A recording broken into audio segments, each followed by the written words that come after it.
Yeah, hello. Hello. Now, earlier we have seen something called as electrophilic substitution. Yes, group, please pay attention. The reactions which we have seen yesterday were all electrophilic substitution reactions. What were they? Electrophilic substitution reactions in which what was happening? The positive group was being replaced by the positive group. क्या हो रहा था? The positive group was being replaced by the positive group. Okay, positive being replaced by positive. अब क्या कर रहे हैं हम लोग? अब यहाँ पे इलेक्ट्रोफिलिक सब्स्टिट्यूशन रिएक्शन सारे खत्म हो गए, तो अब क्या करने वाले हैं? न्यूक्लियोफिलिक सब्स्टिट्यूशन रिएक्शंस करने वाले हैं। क्या करने वाले हैं? Nucleophilic substitution reactions.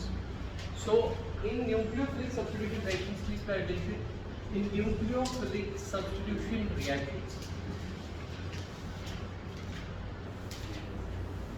okay, in nucleophilic substitution reactions,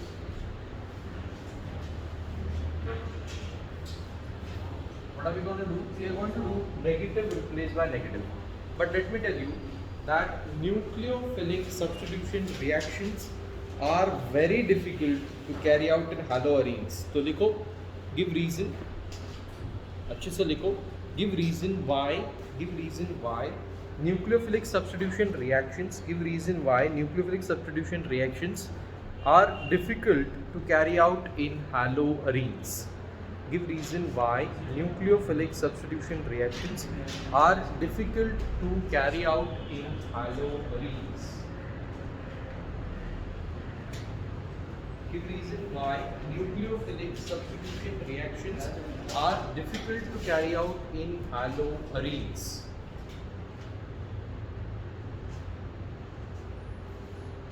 Give reason why nucleophilic substitution reactions are difficult to carry out in haloarenes. ठीक है, न्यूक्लियोफिलिक सब्स्टिट्यूशन मतलब क्या पहले तो देख लेंगे आप, और फिर वो देखेंगे कि difficult why it is difficult to carry out in haloarenes. So ये Cl, that is the chlorobenzene, ये क्लोरोबेंजीन को हम लोग क्या करेंगे? What are we going to do with this chlorobenzene? We are going to perform a nucleophilic substitution. Nucleophilic substitution मतलब क्या? We are going to do negative replaced by negative. क्या करेंगे? Negative replaced by negative. Okay. So write down chlorobenzene में we will be adding a nucleophile. So I mean, अगर आप देखोगे तो electrophilic substitution reaction से बहुत सारे, we had many electrophilic substitution reactions, didn't we? We had many electrophilic substitution reactions, but in nucleophilic substitution reactions there are going to be only 3 reactions. Because they are difficult to carry out, there are going to be very few, what? Very few nucleophilic substitution reactions. क्या होने वाला है? Nucleophilic substitution reaction से बहुत ही कम होंगे। क्यों? क्योंकि difficult to carry out है। अच्छा, डिफिकल्ट क्यों है वही तो देखना है, वही तो की रीजन अभी हम लोग करने वाले हैं। Why is it difficult to carry out? तो अगर आप यहाँ पे OH माइनस ऐड कर दें, दिस इज योर न्यूक्लियोफाइल। देखिए ये न्यूक्लियोफाइल है, न्यूक्लियोफाइल एक नेगेटिव ग्रुप से रिप्लेस करना है, तो we will have to use very high temperature, very high pressure, right? High temperature like 693 Kelvin, high pressure as high as 300 atmosphere. अभी आपके सिर के ऊपर जो प्रेशर है वो 1 atmosphere 760 mm of H, लेकिन अगर आप यहाँ पे देख रहे हो तो it is 300 times the atmospheric pressure.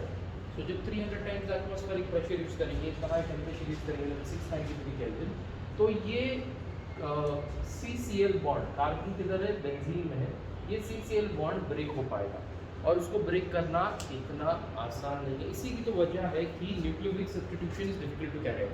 Now इसको ब्रेक करना आसान क्यों नहीं? हालांकि मैं ऐसा नहीं बोल रहा हूँ कि reaction is impossible, reaction possible है, बट उसके लिए क्या करना पड़ता है डॉल्मा? We have to provide very high temperature, very high pressure, and it is very difficult to carry out this reaction. इसके लिए न्यूक्लियोफिलिक सब्स्टिट्यूशन रिएक्शंस बहुत ज़्यादा कम है. तो रीज़न है ये CCl बॉन्ड को तोड़ना. तो सर ऐसा तो हम लोग ने बहुत बार हैलो अल्केन्स में किया था कि CH3Cl ऐड कर दिया, KOH ऐड कर दिया, फटाफट KCl बन गया, and we got what? CH3OH. तो यहाँ पर तो न्यूक्लियोफिलिक सब्स्टिट्यूशन बहुत ही आसान हो गया. ठीक है, KNCl कंबाइंड फॉर्म KCl और OH यहाँ पर अटैच हो गया, इतना आसानी से negative Cl got replaced by negative Cl। हम लोग ने इसके लिए मैकेनिज्म भी देख रखा है, we have seen SN1 mechanism, SN2 mechanism, right? We have and we have seen that this negative replaced by negative is pretty easy when it comes to haloalkanes. But मैंने आपको जो give reason दिया है वो haloarenes के लिए दिया है। Give reason why nucleophilic substitution is difficult to carry out in haloarenes. क्या कहा है? Give reason why nucleophilic substitution is difficult to carry out in haloarenes. Haloarenes में करना difficult है, haloalkane में करना आसान है। अब सर ऐसा क्योंकि haloarenes में difficult और haloalkanes में आसान है?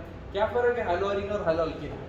फर्क ये है कि यहाँ पे जो कार्बन है that is an sp2 hybridized carbon, right? I hope you all know that carbon single bond carbon is sp3 hybridized, carbon double bond carbon is sp2 hybridized, carbon triple bond carbon is sp hybridized. Hello, sp3, sp2 and sp hybridized. तो ये sp3 hybridized वाला जो single bond वाला carbon यहाँ पे sp3 hybridized carbon जो होता है, sp3 hybridized carbon is less electron withdrawing, मतलब इलेक्ट्रॉन विड्रॉ नहीं करता, इलेक्ट्रॉन खुद की तरफ अट्रैक्ट नहीं करता। बट ये जो कार्बन है खुद की तरफ इलेक्ट्रॉन अट्रैक्ट कर रहा है, खुद की तरफ इलेक्ट्रॉन अट्रैक्ट कर रहा है तो क्या होगा, खुद की तरफ इलेक्ट्रॉन अट्रैक्ट कर रहा है तो ये Cl को और टाइटली होल्ड करेगा। इनफैक्ट ये CH3 उसके ऑन द कॉन्ट्ररी क्या है, CH3 is an electron donating. क्या है CH3? CH3 is an electron donating group, और इलेक्ट्रॉन डोनेटिंग होने की वजह से क्या हो रहा है, right? It is easily donating the Cl, easily the CCl bond can detach very easily in case of haloalkanes. But यहाँ पे क्या है, sp2 hybridized carbon है, sp2 hybridized carbon ये electron withdrawing होता है as compared to sp, so right over here as compared to sp3, तो ये electron donating group है, ये electron withdrawing group, और इनफैक्ट अगर sp है तो वो strong electron withdrawing group, right? तो एक तो रीजन पता चल गया, रीजन नंबर 1 क्या है ध्रुव, रीजन नंबर 1 क्या है? Yes, in haloarenes we are having sp2 hybridized carbon which is difficult to which makes the breaking of the CCl bond difficult, okay, because this sp2 hybridized carbon is electron withdrawing, so the CCl bond breaking is difficult. Then in this case it is sp3 hybridized, so the breaking of the bond is easy. आई बात समझ में यहाँ तक?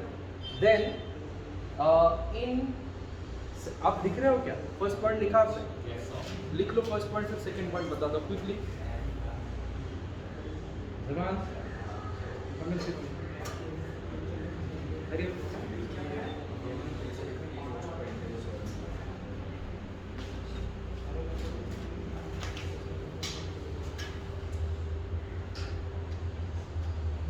लिखा आपने? Done? Are you done? Yes. तो वो sp2 है, ये sp3 है। Then second point लिखो, in haloarenes there is formation of partial double bond character। लिखो second point, in haloarenes there is formation of partial double bond character। In haloarenes there is formation of partial double bond character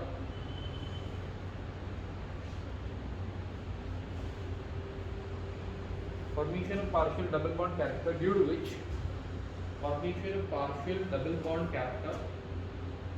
which the breaking of CCl bond becomes all the more difficult, due to which the breaking of CCl bond becomes all the more difficult।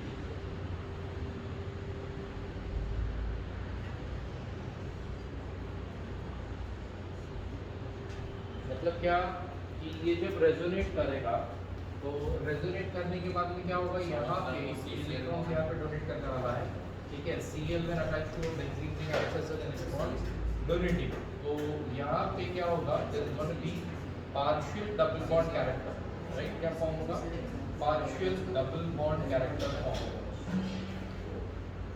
ये bond निकल जाएगा और यहाँ पे ये वाला जो carbon है Ca के साथ में partial double bond character form करेगा।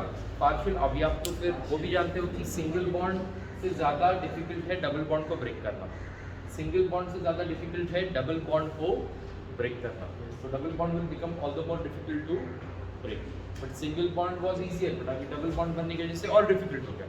So because of resonance also the CCl bond breaking is difficult in haloarenes, right? Because of the double bond also CCl bond breaking is difficult in haloarenes and it is easier. ऐसा कोई resonance नहीं है कहाँ पर, ऐसा कोई resonance नहीं कहाँ पर, haloalkenes में. तो haloalkenes में ये bond break करना आसान है but यहाँ पर ये bond break करना difficult. चलो next देखो. कोई कुछ बोला ना?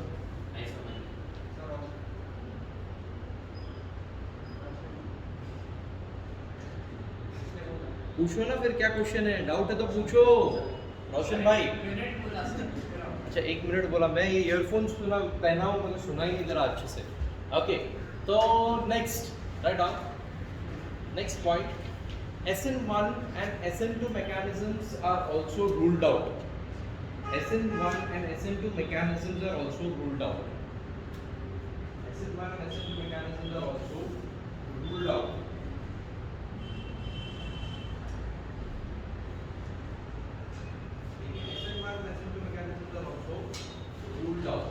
इसमें सब पॉइंट करके देखो और इधर से नेक्स्ट लाइन में देखो सेम पॉइंट में right on the next line saying that in SN2 mechanism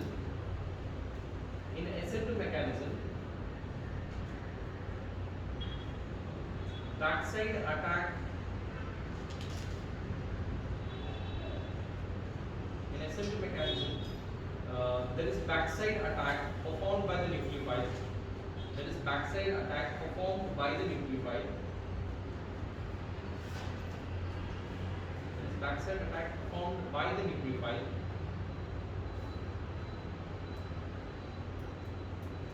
Backside attack performed by the nucleophile, due to which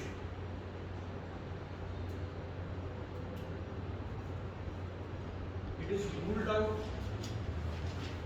in case of haloarenes. It is ruled out in case of haloarenes because of bulky phenyl ring.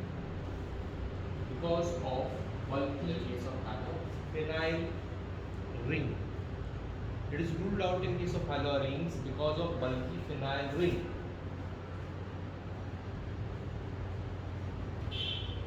क्या मतलब है इसका? It is ruled out because of bulky phenyl ring मतलब क्या? आप SN2 mechanism आपको याद है कि बैक साइड अटैक हो रहा था. तो बैक साइड अटैक में क्या होता है कि OH अगर ये हैलोअरीन है या हैलोअल्कीन भी है तो विभिन्न हैलोअल्कीन आपने देखा होगा कि CH3Br हम लोग ने लिया था और OH जो है ये फ्रंट साइड अटैक तो नहीं कर पाता क्योंकि ये भी नेगेटिव है, नेगेटिव रिपेल होते हैं तो वो फिर बैक साइड अटैक करता है राइट. तो वो पॉसिबल है हैलोअल्कीन्स में बट हैलोअरीन्स में वो पॉसिबल नहीं है. हैलोअरीन्स में क्यों पॉसिबल नहीं है बोलो? क्योंकि पीछे एक बहुत बड़ा रिंग है. कौन सा रिंग है? बल्कि phenyl ring. So OH minus can not perform the back side attack because of what? बल्कि फिनाइल रिंग.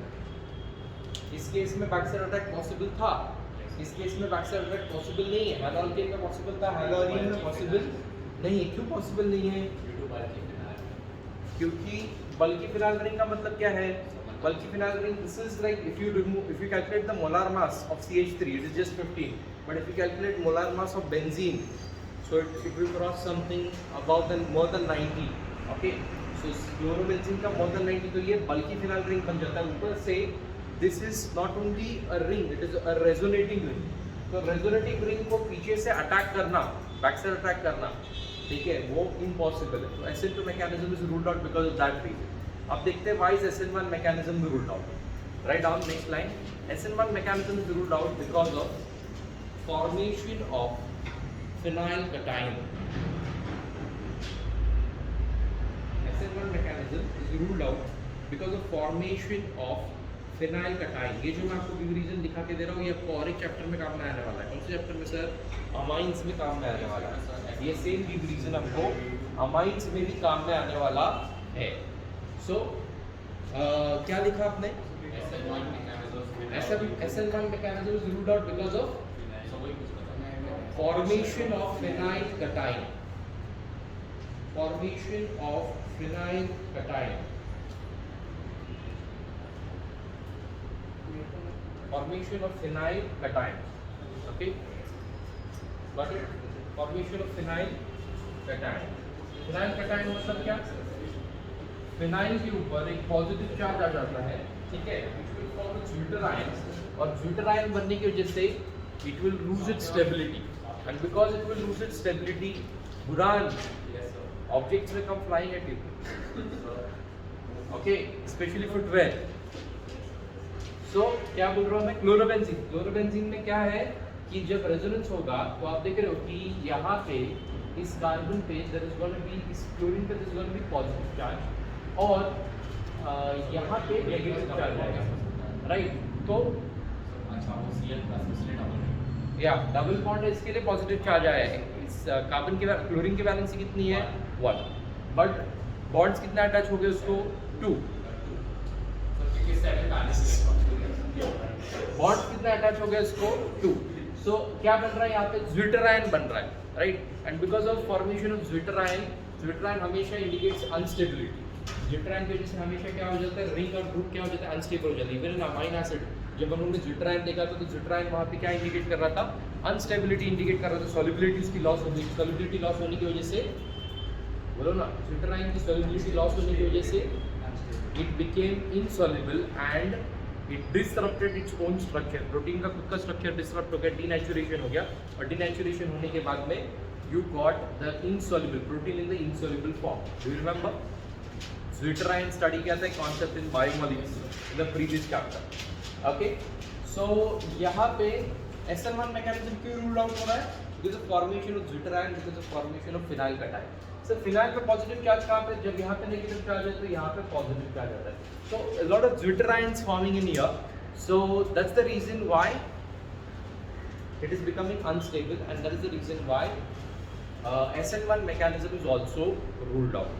ठीक है, अब क्या होता है ना, nucleophile can go attract to over here also to the positive charge, over here also towards the positive charge, तो गड़बड़ हो जाती है, राइट? न्यूक्लियोफाइल को सब्स्टिट्यूट करने के लिए, न्यूक्लियोफिलिक सब्स्टिट्यूशन को परफॉर्म करने के लिए फिनाइल कटायन की वजह से गड़बड़ हो जाती है। Okay, so these are the reasons। what are the reasons? कौन से रीजंस देखे हम लोग ने? पहला वाला देखो ना, पहला वाला कौन सा रीजन देखा? Due to sp2 hybridized carbon, sp3 hybridized carbon, sp2 hybridized carbon the CCl bond becomes difficult to break। Second thing, यहाँ पे पार्शियल डबल बॉन्ड कैरेक्टर बनता है, तो उसके लिए भी this bond becomes difficult to break। Number 3, SN2 mechanism is ruled out, and SN1 mechanism is also ruled out। Why is SN2 ruled out? Because of bulky phenyl ring। What is it? Why is SN1 ruled out? Because formation of phenyl cation। आई बात समझ में? अब last point है, the CCl bond length in haloarenes is 169 picometer, and whereas the CCl bond length in haloalkanes is 177 picometer।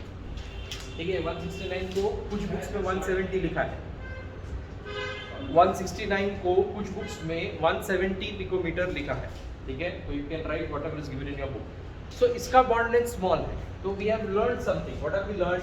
We have learned that bond strength is inversely proportional to bond length. याद है? तो अगर bond length कम है, इसमें bond length कम है, तो इसकी bond length अगर कम है तो इसकी बॉन्ड स्ट्रेंथ क्या होगी? ज्यादा होगी। तो बॉन्ड स्ट्रेंथ ज्यादा होगी तो इसको तोड़ना भी डिफिकल्ट होगा। इसकी बॉन्ड लेंथ ज्यादा है तो बॉन्ड स्ट्रेंथ क्या होगी? कम, और बॉन्ड स्ट्रेंथ कम होने की वजह से इसको तोड़ना आसान है। Are you understanding? हेलो, कुछ समझ में आ रहा है क्या? बॉन्ड स्ट्रेंथ, बॉन्ड लेंथ हम लोगों ने एकदम डिटेल में किया था। यस, इधर ही किया था, इसी क्लासरूम में ऑन द प्रोजेक्टर। कुछ हम लोग ने बॉन्ड लेंथ देखे थे, OH के AC, डबल बॉन्ड C के C, ट्रिपल बॉन्ड C के N, ट्रिपल बॉन्ड N के, आप भी थे शायद, right? So they were what? the different bond lengths। okay, fine।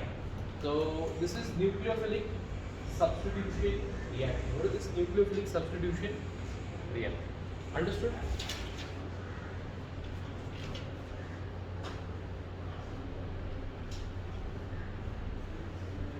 and give reason for nucleophilic substitution reaction। यहाँ पे खत्म हो गया है कि 4 to 5 पॉइंट्स हम लोग ने लिखे हैं।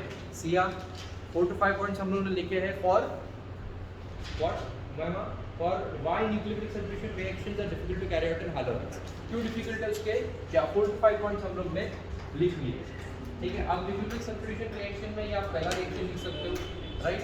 सेकंड रिएक्शन, क्योंकि मैंने बोला था ना डिफिकल्ट है बट इम्पॉसिबल नहीं है, okay.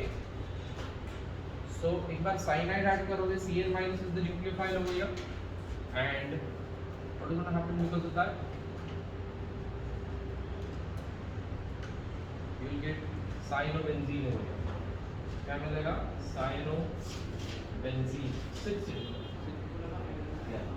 this will get what? cyanobenzene, और यहाँ पे क्या मिलेगा? chlorobenzene.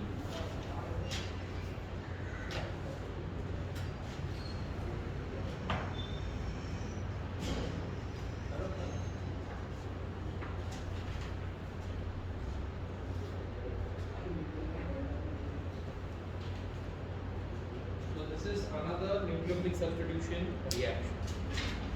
Yes. हाँ हाँ लिखेंगे, same temperature and pressure. 300 atmosphere is the high pressure and 693 Kelvin is the high temperature.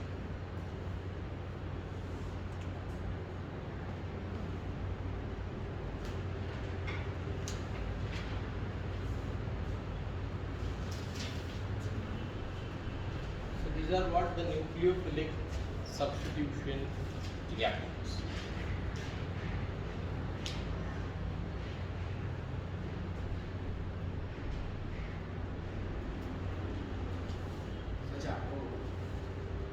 Almost just check करो ना टेक्स्ट बुक में कुछ और बाकी है क्या?